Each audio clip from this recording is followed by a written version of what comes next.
پاک پڑھیں۔ اللہم صلی علی محمد وعلی آل محمد كما صليت على إبراهيم وعلى آل إبراهيم إنك حميد مجيد.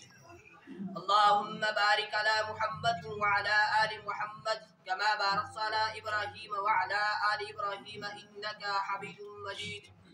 اللهم صل على سيدنا محمد وعلى آل سيدنا محمد وأصحاب سيدنا محمد وبارك وسلم عليهم.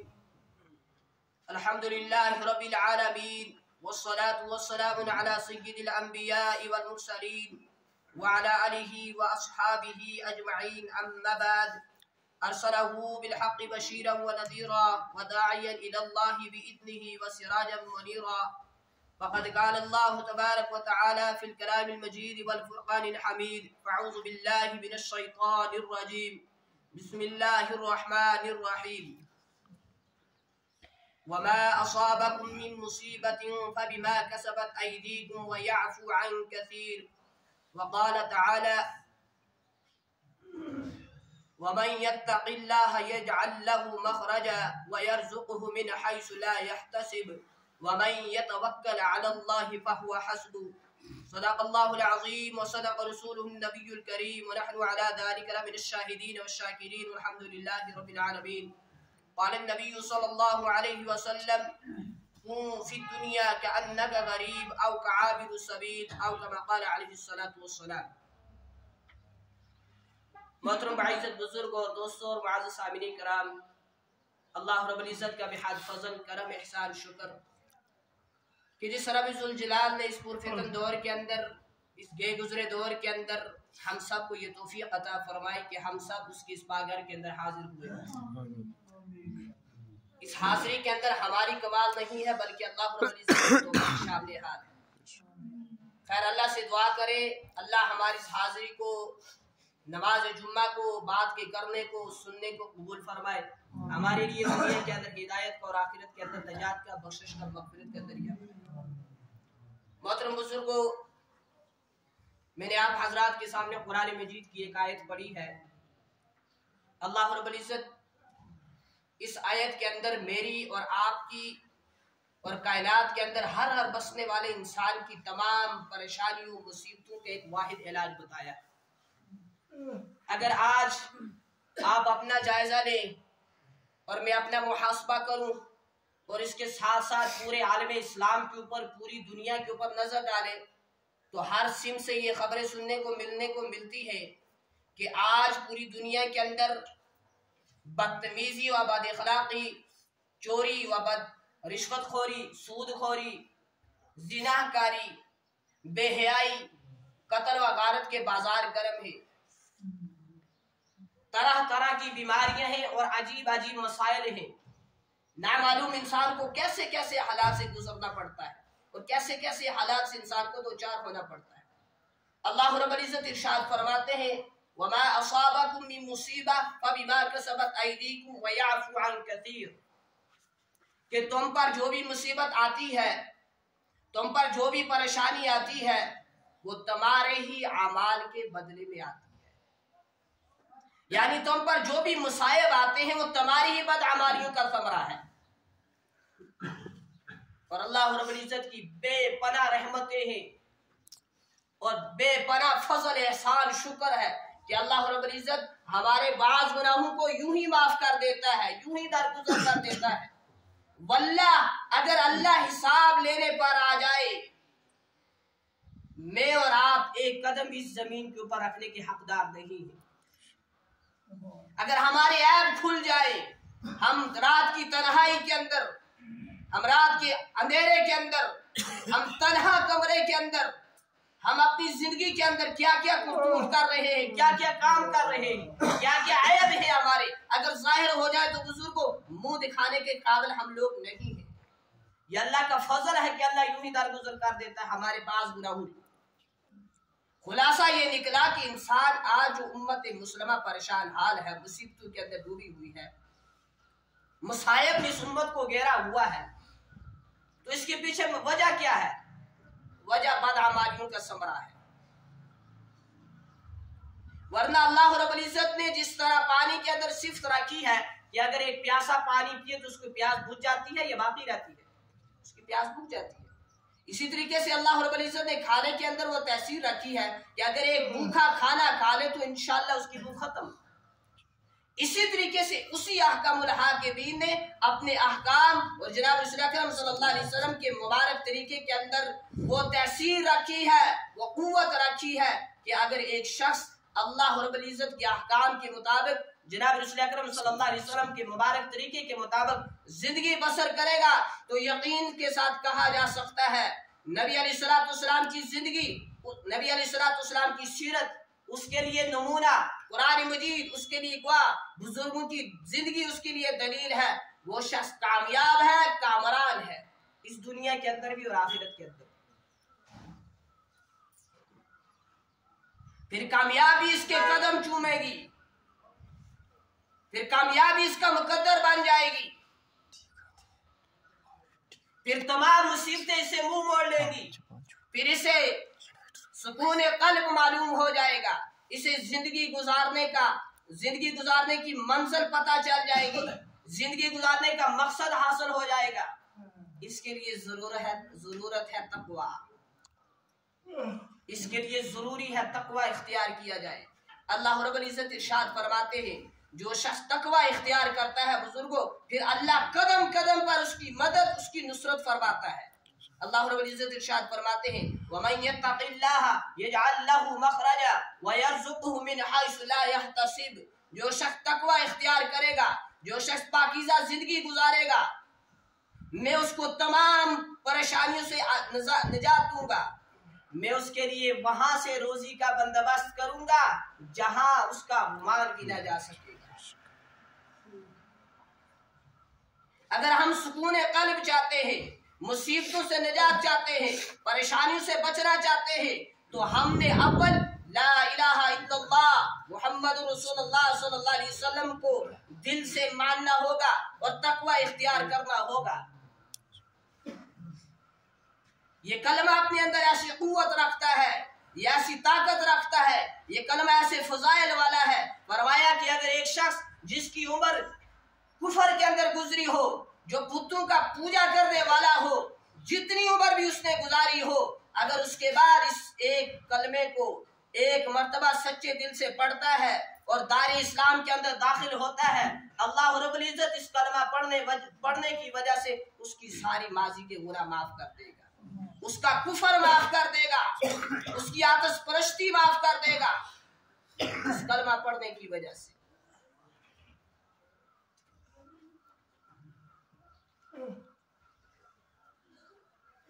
حضرت امام حسن بصری رحمۃ اللہ علیہ بزرگ حساب کہہ دو رحمۃ اللہ علیہ، ان کے ساتھ ایک مرتبہ عجیب و غریب معاملہ پیش آیا، عجیب و غریب واقعہ کہ ان کے ہمسائے پر ایک شخص رہتا تھا شمعون جس کا نام تھا، اس کی زندگی 70 سالہ زندگی گزر چکی تھی آتش پرستی کے اندر، بتوں کی پوجا کرتے کرتے 70 سالہ اس کی زندگی گزر چکی تھی۔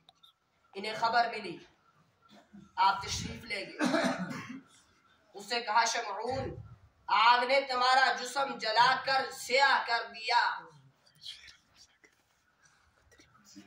اس آگ کی پوجا کرتے کرتے تم نے اپنا جسم سیاہ کر دیا۔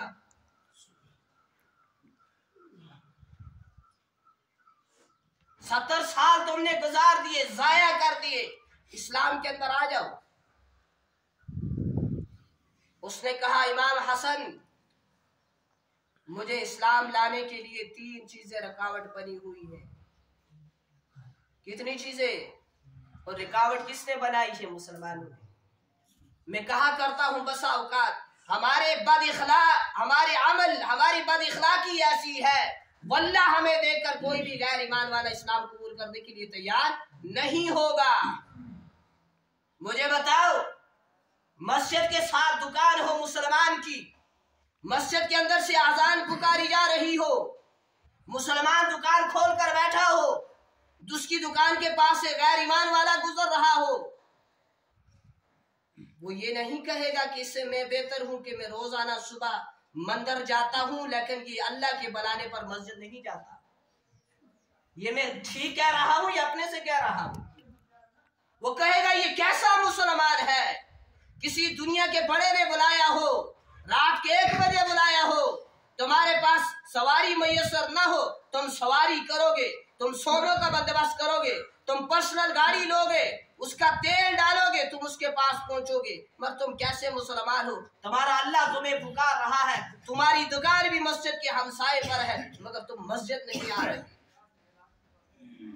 तो ये अमल देखकर वो गैर ईमान वाला इस्लाम के अंदर आएगा या और दूर भागेगा, और दूर हो जाएगा। तो उसने कहा कि मुझे 3 चीजें रुकावट बनी हुई है, मैं जिस वजह से इस्लाम नहीं लाता। कहा कौन कौन सी? पहली बात उसने कही कि जब आपके अकायद में यह है कि अल्लाह का दीदार सबसे बड़ी चीज है और बेहतर चीज है, जन्नत का मिल जाना कुछ कमाल नहीं, अल्लाह का दीदार होना बड़ी नियामत है। अल्लाह तुम्हें मिल जाएगा, सब कुछ तुम्हारा हो जाएगा। अल्लाह ने अगर अल्लाह को हमने नहीं पाया, सब कुछ हमसे छीन गया, और सब कुछ पाने के बावजूद भी हम अमीर गरीब है, भिखारी है, अगर हमने अल्लाह को नहीं पाया। तो कहा कि अगर तुम्हारे अकायद में यह है कि अल्लाह का दीदार सबसे बेहतर चीज है, तो फिर इस दुनिया के पीछे, इस दुनिया की तलाश में तुम क्यों मारे मारे फिरते हो? हत्ता कि तुम्हें क्या करना पड़े, उसको झूठ बोलना पड़े तो वो भी बोलते हो, हत्ता कि तुम्हें चोरी करनी पड़े तो वो भी करते हो।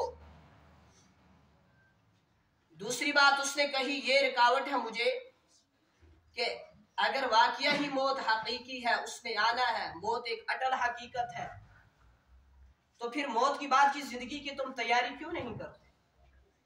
और वाकया हमारा यकीन है मौत एक न एक दिन आएगी, मगर हम उसके बाद की जिंदगी, आखिरत की, कब्र की जिंदगी की तैयारी, हशर की तैयारी करते नहीं।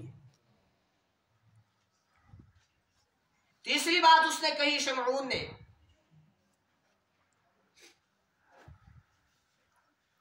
कहा कि तुम्हारे अमल के मुताबिक अल्लाह की मोहब्बत सबसे अच्छी चीज है।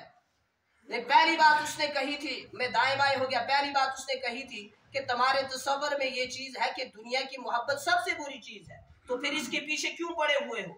दूसरी बात कही थी कि मौत बरहक है, अगर उसने आना है तुम आखिरत की तैयारी क्यों नहीं करते? दूसरी बात उसने कही थी कि तुम सब ये समझते हो, तुम्हारा अकीदा ये है कि अल्लाह का दीदार सबसे बड़ी नियामत और दौलत है, तो फिर अल्लाह की मंशा के खिलाफ तुम जिंदगी दुनिया के अंदर क्यों गुजारते हो? हसन बसरी रहमतुल्लाह अलैह ने इरशाद फरमाया, वापस कहा ये मुसलमान के अमल, अफआल, किरदार है, इससे मजहब की सच्चाई जो है जुटलाई नहीं जा सकती। ईमान वाला अगरचे उसके पास अमल नहीं है, लेकिन अल्लाह के एक होने का तसव्वुर उसके दिल के अंदर है, अगरचे उसके पास अमल नहीं है। और तुम्हें क्या मिला? तुमने 70 साल इस आग की पूजा की, 70 साल तुमने इसको खुदा माना, नाउज़ुबिल्लाह मिन ज़ालिक, तुम्हें इसके सिले में क्या मिला? तुमने 70 साल का वक्त भी जाया किया, क्या मिला? और इसके बाद कहा कि अगर हम दोनों इस आग के अंदर हाथ डाल दें, क्या करें?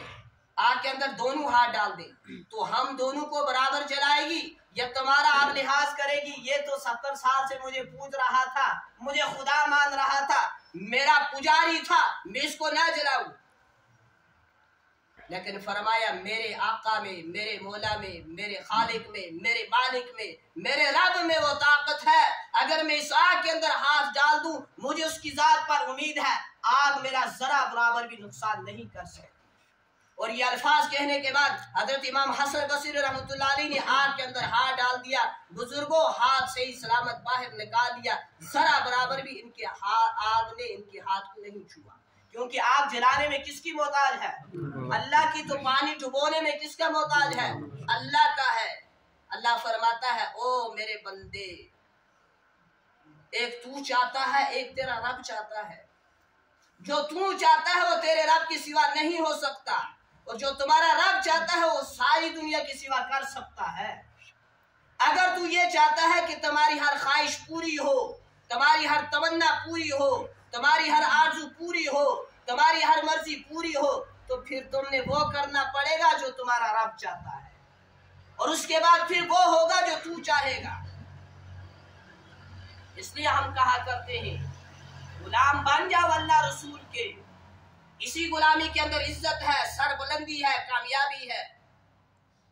बाकी किसी के गुलाम बनोगे तो पूरी जिंदगी जूते उठाते फिरते रहोगे। अल्लाह रसूल के गुलाम बन जाओ, और इसी के अंदर बड़ी इज्जत है, बड़ी कामयाबी है। तो उसके बाद जब इन्होंने हाथ डाला तो आग ने जरा बराबर भी इन्हें नुकसान न किया। तो ये मंजर देखकर बड़ा मुतासर हुआ शमऊन। फिर वो कहने लगा कि अब मैंने इतना वक्त जाया करने के बाद अगर इस्लाम के अंदर आ भी जाता हूं तो होगा क्या, क्या मिलेगा? कहा तुम इस्लाम के अंदर आ जाओगे, अल्लाह तुम्हारे सारे गुनाह माफ कर देगा, तुम्हारी मगफिरत कर देगा। कहा कि फिर तुम मुझे लिख कर दो। क्या करो? मुझे लिख कर दो कि अल्लाह वाकया मेरी मगफिरत करेगा। इन्होंने कागज पकड़ा, लिख दिया, और उसके बाद कहा बसरा के लोगों की इसके ऊपर क्या करो, दस्तखत भी करा, उनकी शहादतें भी दर्ज करो। जैसे निकाह पढ़ा जाता है तो निकाह की मजलिस में सारे जो होते हैं कौन हाजिरीन मजलिस, उसके दस्तखत किए जाते हैं उसके निकाह नामे के ऊपर। तो कहा सारों के क्या करो, सारों की शहादतें इसके ऊपर दर्ज करो, बसरा के अंदर जो लोग हैं जो अदल करने वाले उन लोगों की, और फिर दस्तखत भी करके मुझे दो, फिर मैं इस्लाम के अंदर आता हूं। कहा ठीक है, ये सब कुछ किया। उसके बाद इनको वसीयत की शमऊन ने, कहा कि अब मैं इस्लाम के अंदर आता हूं। कलमा पढ़ा, इस्लाम के अंदर आ गया। आखिरी वक्त था शमऊन का उस वक्त। कहा कि जब मैं मर जाऊं तुम ही ने मुझे गुस्ल देना है, तुम ही ने मुझे कफन देना है, और तूने ही मेरी नमाज जनाजा पढ़ानी है, और तूने ही मुझे कब्र के अंदर उतारना है, और इस खत को, इस कागज को मेरे कफन के अंदर मेरे साथ कब्र के अंदर दफन करना है, ताकि क़यामत के दिन मेरे इस्लाम के अंदर आने का सबूत मेरे पास हो। कलमा पढ़ा, इस्लाम के अंदर आया, दुनिया से चला गया शमऊन। इमाम साहब ने सारा कुछ वैसे ही किया जैसा उसने कहा था। उसके बाद उसको दफन किया। तो जब रात को ख्वाब के अंदर देखा तो वो शमऊन जन्नत की सैर कर रहा है, जन्नत के अंदर टहल रहा है, अच्छा खासा लिबास पहना हुआ है, इज्जतों के सहरे हैं सर पर। कहा शमऊन कैसी गुजरी? क्या कहा? कैसी गुजरी? कहा अल्लाह ने अपने फजल से मेरी मगफिरत कर दी। अल्लाह से दुआ है, अल्लाह हम सब की भी मगफिरत फरमाए। मगफिरत ना हुई तो कुछ नहीं बनेगा। मगफिरत ना हुई तो दुनिया की वाह वाह, दुनिया की शोहरत, दुनिया की इज्जत, दुनिया की सरबुलंदी, दुनिया का माल दौलत किसी काम नहीं, सब कुछ बेकार। तो कहा अल्लाह ने अपने फजल से मेरी मगफिरत कर दी, अब तुम्हारे ऊपर कोई भार नहीं है, वजन नहीं है। तुमने जो वो खत मेरे कफन के अंदर रखा था उसे उठाकर ले जाओ, मुझे अब उसकी जरूरत नहीं है। जब सुबह को इमाम साहब की आंख खुली, जब बेदार हुए, तो वाकिया और हकीकत में वो खत इमाम साहब के हाथ के अंदर मौजूद था। बुजुर्गों, ये ऐसा नुस्खा है जिसको हजारों लोगों ने आजमाया और आजमाने के बाद जिंदगियों को दुरुस्त किया, मगर ये तकवे की पहली मंजिल है, तकवे का पहला दर्जा है। अब तकवे का दूसरा दर्जा क्या है कि अल्लाह ने जिस काम को करने के लिए कहा उसको करना, जिस काम से रोका उससे रुकना, और अल्लाह की मर्जी के मुताबिक जिंदगी गुजारना, ये तकवे का दूसरा और एक दर्जा है। बुजुर्गों, अल्लाह माफ करने के लिए हमेशा तैयार है, इंतजार में है कब मेरा बंदा मुझसे माफी तलब करे, मुझसे माफ कर दूं, कब मेरा बंदा मेरी तरफ रुजू करे, मेरी रहमत उसे जोश में ले ले, उसे आगोश में ले ले, मेरी रहमत को जोश आए उसे आगोश में ले ले, मेरी रहमत उसे डांट ले, मेरा बंदा आए तो सही मेरी तरफ। लेकिन इंसान खुद अपने पांव के ऊपर कलहाड़ी मार रहा है, इंसान खुद दलदल के अंदर फंसा है, गुनाहों की दलदल के अंदर, इंसान खुद तौबा नहीं करना चाह रहा। अल्लाह तो इंतजार में है, मेरा बंदा कब मुझसे माफी मांगेगा, मुझे माफ करने वाला ही पाएगा। तकवे का तीसरा दर्जा क्या है? अल्लाह की सिवा किसी की मोहब्बत, किसी का ख्याल, किसी का तसव्वुर दिल के अंदर ना हो। ये तकवे का अहम तरीन दर्जा है और ये तीसरा दर्जा है। एक बुजुर्ग गुजरे हैं, हजरत फज़ील बिन अय्याज सब कह दो रहमतुल्लाहि अलैहि। इन्होंने अपने बेटे को आगोश इसके अंदर झोली के अंदर दिया है, आगोश के अंदर दिया है, और अपना दस्ते शफ्कत सार के ऊपर फेर रहे हैं। बेटा कहता अब्बा जान इजाजत हो तो आपसे एक सवाल करूं। इजाजत हो तो क्या करूं? सवाल। आप बड़े उसकी तरफ मसरूफ हुए, उसकी तरफ मुतवज्जा हुए कि मैं देखूं आज मेरा छोटा सा नन्हा सा बच्चा मुझसे क्या पूछने वाला। कहा बेटे इजाजत है, पूछो। कहा अब्बा जान आपको मुझसे मोहब्बत है, आपको मुझसे प्यार है? कहा बेटे इसमें क्या शक है, मैं जब घर में आता हूं जब तक तुम्हें ना देख लूं मेरे दिल को सुकून नहीं मिलता। मैं तेरे लिए ही तो सब कुछ कर रहा हूं, दिन रात मैंने एक किया है, तो ये मोहब्बत ही की तो दलील है। फिर पूछा अब्बा जान ये भी बताएं आपको उसके साथ भी मोहब्बत है जिसने मुझे पैदा किया? पैदा करने वाला कौन है? अल्लाह। तो कहा उसके साथ भी मोहब्बत है? कहा बेशक उसके साथ भी मोहब्बत है।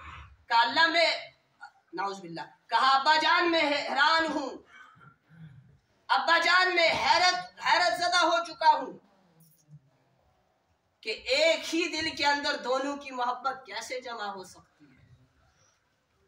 मैं हैरान हूं, आप कहते हैं मुझे तुमसे भी मोहब्बत है, तुझे पैदा करने वाले से भी मोहब्बत है, लेकिन मैं हैरान हूं एक ही कल्ब के अंदर, एक ही दिल के अंदर, एक ही जगह दोनों की मोहब्बत कैसे जमा हो सकती है। या तो आपके दिल में मेरी मोहब्बत है या अल्लाह की मोहब्बत है, दोनों मोहब्बतें एक जगह जमा नहीं हो सकती। और जिस दिल के अंदर दुनिया की हराम मोहब्बत आ जाए, अल्लाह की मोहब्बत उस दिल के ऊपर हराम हो जाती है। और क़यामत के दिन अल्लाह का दीदार वो खुशनसीब आंखें करेंगी जिसने दुनिया के अंदर गलत ना देखा हो।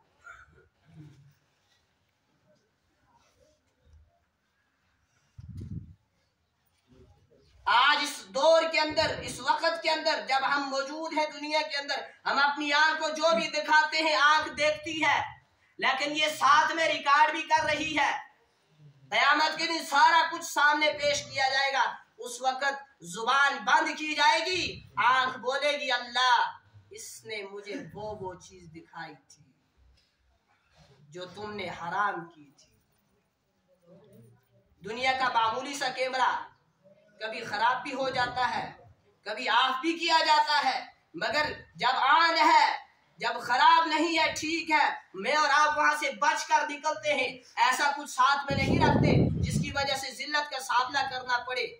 लेकिन ये मामूली सा कैमरा अगर सब कुछ रिकॉर्ड करता है तो अल्लाह की आंख क्या कुछ नहीं देखती हो कि बंदा क्या कर रहा है, अच्छा कर रहा है वो भी देख रहा है, बुरा कर रहा है वो भी देख रहा है। कहा अब्बा जान मैं हैरान हूं एक ही दिल के अंदर दोनों की मोहब्बत कैसे जमा हो सकती है। उमर फारूक रजी अल्लाह तआला अन्हु सफर कर रहे हैं, रास्ते के अंदर शदीद प्यास लगती है। एक चरवाहे को देखा जो बकरियां चरा रहा था, उसके पास गए, जाकर दूध तलब किया, कहा प्यास लगी है दूध दे दो। उसने कहा मैं बगैर मालिक की इजाजत के दे नहीं सकता। बकरियां उसकी नहीं थी, बकरियां मालिक की, वो तो चरवाहा था। कहा कि मैं बगैर इजाजत के दूध नहीं दूंगा। उमर फारूक रजी अल्लाह तआला अन्हु ने जब ऐसे अल्फाज सुने, हैरत अंगेज अल्फाज सुने, तो उसकी आजमाइश करनी चाहिए, इम्तिहान लेना चाहा। कहा कि देखो तुम एक बकरी हमारे हाथ फरोख्त कर दो, बेच दो, हम उसका दूध भी पी लेंगे, उससे ज़बह करके खा भी लेंगे और अच्छी खासी रकम भी तुम्हारे जेब के अंदर आ जाएगी। सोच लो, तुम्हारा फायदा भी हो जाएगा, हमारा काम भी बन जाएगा। तुम एक बकरी हमें दे दो, इसके बदले में हमें तुम अच्छी खासी रकम देंगे, तुम्हारा काम भी निकल जाएगा, हमारा काम भी बन जाएगा। कहा बगैर इजाजत मालिक के नहीं दे सकता। कहा सोच लो, यहां मालिक थोड़ी तुझे देख रहा है, इम्तिहान लेना चाहा। कहा सोच लो, मालिक नहीं देख रहा, सोच लो। कहा मालिक नहीं देख रहा तो मालिकों का मालिक अल्लाह कहाँ जाएगा? वो तो देख रहा है। मेरा मालिक नहीं देख रहा, जिसकी बकरियां हैं तो उसका मालिक जो सारी कायनात का मालिक है वो तो देख रहा है। यही तसव्वुर मेरे और आपकी जिंदगी के अंदर, दिल के अंदर अगर पैदा हो जाए, मेरा अल्लाह मुझे देख रहा है, बुजुर्गों वल्लाह पूरी जिंदगी हम गुनाह के करीब ही नहीं जाएंगे। अगर ये तसव्वुर पैदा हो जाए कि मेरा अल्लाह मुझे देख रहा है। उसके बाद ऐसे अल्फाज जब उसकी जुबान से हजरत उमर फारूक रजी अल्लाह ताला अन्हु ने सुने तो कहा, जब तक इस उम्मत के अंदर ऐसे मुत्तकी लोग मौजूद होंगे तब तक ये उम्मत तबाह व बर्बाद नहीं होगी। अबू हुरैरा रजी अल्लाह ताला अन्हु से किसी ने तख्बे की हकीकत पूछी तो कहा, आपका कभी कांटू भरी वादी से गुजर हुआ है? तो लोगों ने कहा, हजरत कई बार गुजरे हैं। क्या कहा? कई बार गुजरे हैं। कहा फिर वहां से कैसे गुजरे? तो लोगों ने कहा, जितना हो सका, जितनी कोशिश हो सकी, अपने कपड़ों को समेट कर क्लोज करके वहां से गुजरे हैं कि कोई कांटा हमारे कपड़ों के अंदर ना लग जाए, हमारा जिस्म भी फाड़ दे और कपड़े भी फाड़ दे। कहा, इसी का नाम तो तकवा है कि तुम जिंदगी दुनिया के अंदर ऐसे गुजारो ताकि गुनाह तुम्हारे दामन के साथ कोई न लगे। तकवा जहां इंसान को ज़ाहिरी और बातिनी पाकीज़गी अता करता है, वहां एक इबादत भी है। हजरत इमाम हसन बसरी रहमतुल्लाह अलैह का कौल है कि तकवा 1000 बरस की सौम व सलात से अफजल है, क्योंकि अमाल में सबसे अफजल अमल तकवा है। आगे माह सियाम आ रहा है, रमजान मुबारक। अल्लाह हम सबको ये रमजान नसीब फरमाए और इसका हक भी अदा करने की तौफीक दे।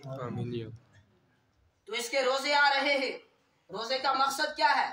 या अय्युहल्लज़ीना आमनू कुतिबा अलैकुमुस्सियाम, ए ईमान वालो, कितनी शरफ कितनी इज्जत की बात है। मैं अक्सर ये अल्फाज कहा करता हूँ, आपने कई बार सुना होगा कि अल्लाह रब्बुल इज्जत ने कुरान मजीद के अंदर बराए रास्त ईमान वालों से 88 मकामात पर गुफ्तगू फरमाई है। बराए रास्त, ए ईमान वालो, इस अल्फाज के अंदर, इन वर्ड्स के अंदर कितना दर्द है, कितनी मोहब्बत है।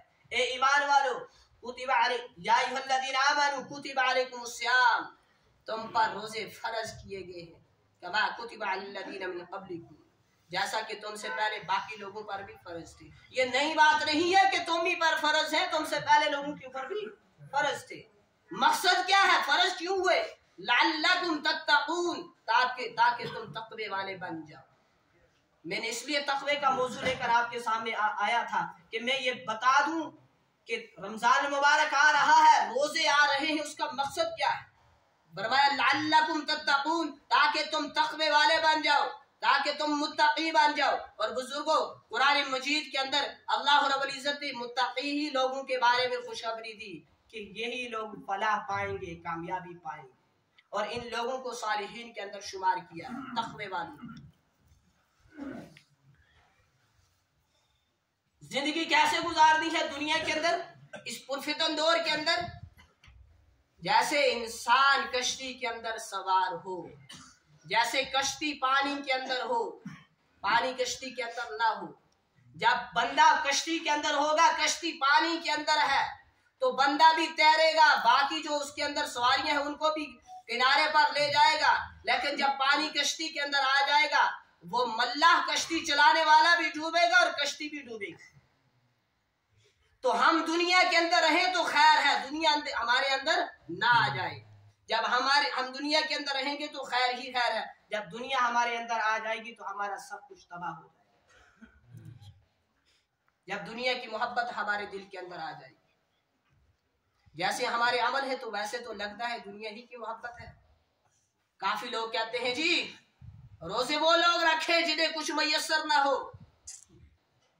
नाउज़ुबिल्लाह, अल्लाह को हमें भूखा रखने से क्या मिलता है? बुजुर्गों, ये ऐसी वो चीजें हैं, अल्लाह हिफाजत फरमाए, हो सकता है ईमान वाला इस्लाम से निकल जाए। ये कैसे अल्फाज हम इस्तेमाल करते? मैंने अभी कह दिया, ईमान वाले के ऊपर रोजे आने का मकसद यही है कि वो तक़वे वाला बन जाए, वो परहेज़गार बन जाए, वो मुत्तकी बन जाए। बाकी तुम रोजा रखकर थोड़ी अल्लाह पर एहसान करो, थोड़ी तुम रोजा रखोगे तो उसकी जात के अंदर इजाफा हो जाएगा, नहीं रखोगे तो कमी आ जाएगी। ऐसा नहीं है। इंसान इबादत करेगा अपने फायदे के लिए, तो ना करेगा तो नुकसान भी उसी की जात को है। इसलिए रमजान मुबारक की आमद है। उससे पहले मैंने सोचा मैं आपको तक़वे के बारे में बता दूं कि तक़वा क्या चीज है, रोजे का मकसद भी बता दूं इस आयत के अंदर कि अल्लाह रब्बुल इज्जत रोजे हम पर क्यों भेज रहा है कि लअल्लकुम तत्तकून, ताकि तुम तक़वे वाले बन जाओ। तो रमजान मुबारक आ रहा है, अभी से हमारा हौसला न टूटे, इरादा करें इंशाअल्लाह सारे रोजे रखेंगे, इंशाअल्लाह एक भी तरावी नमाज ज़ाया नहीं करेंगे। आप में से काफी लोग ही, आप बुरा ना माने, तरावी नहीं पढ़ते, हत्ता ये सुन्नत मौक़ूदा है। और मर्द हजरात तो फिर अक्सर तादाद अक्सरियत है पढ़ने वालों की, औरतें तो जरा भी नहीं पढ़ती। और बाद बदनसीब अल्लाह हिफाजत फरमाए ऐसे हैं जो रमजानुल मुबारक के बाबरकत महीने के अंदर भी मस्जिद के दरवाजे की करीब नहीं आते, जो रमजानुल मुबारक के अंदर भी मस्जिद के नजदीक तक नहीं आते, नेड़े नहीं आते। अल्लाह हिफाजत फरमाए। अभी से जिंदगी की रूटीन बना दे। मैं इंशाअल्लाह रोजे भी सारे रखूंगा, तरावी नमाज भी पढ़ूंगा, बाजमात नमाज पढ़ने की 5 वक्त जो है जिक्र करूंगा। और बुजुर्गों, रोजा क्यों आता है, रमजान क्यों आता है हमारी जिंदगी के अंदर, कि जैसे रमजान के अंदर हमने हलाल चीजें जो थी उनको अपने ऊपर हराम बना लिया। फॉर एग्जाम्पल, खाना हलाल था, हराम, खाना हलाल था, पानी क्या था, हलाल था। हमने खाना इसलिए नहीं खाया, मेरा अल्लाह मुझे देख रहा है, पानी इसलिए नहीं पिया, मेरा अल्लाह मुझे देख रहा है, हत्ता कि दोनों चीजें हलाल थी। तो गैर रमजान के अंदर भी हम रमजान की तरफ जिंदगी गुजारें कि मैं शराब नहीं पीऊंगा, शराब हलाल है या हराम, हराम। मैं सूद नहीं खाऊंगा, सूद हलाल है या हराम। ये रमजान का मकसद है कि तुम्हारी जिंदगी रमजान की तरफ, जिस तरह तुमने रमजान साल के अंदर 12 महीनों के अंदर 1 महीना गुजारा था, बाकी 11 महीने रमजान की तरफ रखो, रमजान की तरफ गुजारो, रमजान की तरह गुजारो। कि रमजान के अंदर तुमने हलाल चीजों को छोड़ा था, इसकी प्रैक्टिस, इसका इस्तकबाल हो जाए बाकी 11 महीनों के अंदर, ताकि तुम उन महीनों के अंदर हराम पीना, हराम खाना, हराम देखना, हराम सुनना भी छोड़ दो। आप देखेंगे ना, आप रमजान के अंदर ये सारा ड्राइवर तबका जो है नेक बन जाएगा 1 महीने के अंदर लिए। इस गाड़ियों के अंदर नातें चलेंगी, बयानात चलेंगे। जब अरफा होगा ना, अरफा, उसकी शाम को चिप बदल दी जाएगी, ईद के दूसरे दिन और कुछ बजेगा गाड़ी के अंदर। रमजान के अंदर 1 महीने के लिए क्या होगे, नेक बानी, मुत्तकी। हम जैसा कौन है तकवे वाला? मैं इनको अक्सर समझाया करता हूँ बसा औकात कि आपकी सोमों के अंदर 10 सवारियां बैठती है, अगर आपने हराम म्यूजिक लगाया है तो 10 सवारियों का गुनाह एक साथ तुम्हारे नाम अमाल के अंदर लिखा जा रहा है। और अगर तुमने बयान लगाया है, मौजू था पर्दे के बारे में, तो उस सवारियों के अंदर कोई एक लड़की थी जिसने वो बयान सुनने के बाद पर्दा करना शुरू कर लिया, तो सवाब किसको मिलेगा? बयान लगाने वाले को। तो असल में बुजुर्ग, रमजान इसीलिए आता है कि हम रमजान ऐसे गुजारे जैसे अल्लाह चाहता है, और रमजान के बाद की जिंदगी भी ऐसे गुजारे जैसे हमने रमजान में जिंदगी गुजारी थी। अल्लाह रब्बुल इज्जत से दुआ है कि अल्लाह हमें तक़वे वाली पाकीज़ा जिंदगी अता फरमाए और नेक सालिह जिंदगी गुजारने की तौफीक नसीब फरमाए। वाखिरु दावाना अनिल हम्दुलिल्लाहि रब्बिल आलमीन।